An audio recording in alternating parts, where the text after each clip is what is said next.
ഗുരുവായൂർ ക്ഷേത്രം കിഴക്കേ നടയിൽ നിർമ്മിച്ച അലങ്കാര ഗോപുരത്തിന്റെയും നടപ്പന്തലിന്റെയും സമർപ്പണം പശ്ചിമബംഗാൾ ഗവർണർ സി.വി.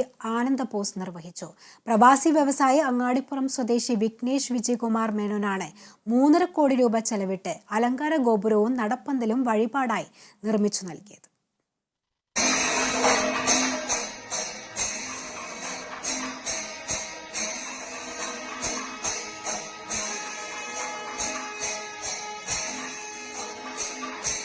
രണ്ട് നിലകളിലായി കേരളീയ വാസ്തുശൈലിയിലാണ് പ്രവേശന കവാടമായി അലങ്കാര ഗോപുരം നിർമ്മിച്ചിട്ടുള്ളത്. 3 താഴികക്കുടങ്ങൾ, കൊത്തുപണികളോടുകൂടിയ അഷ്ടദിക്പാലകർ, വ്യാളി രൂപം, തൂണുകളിൽ ഗുരുവായൂരപ്പന്റെ ചതുർബാഹു രൂപം, വെണ്ണക്കണ്ണൻ, ദ്വാരപാലകർ തുടങ്ങിയവയുമുണ്ട്. നടപ്പന്തൽ തൂണുകളിൽ കോൺക്രീറ്റിൽ തീർത്ത ദശാവതാരങ്ങൾ.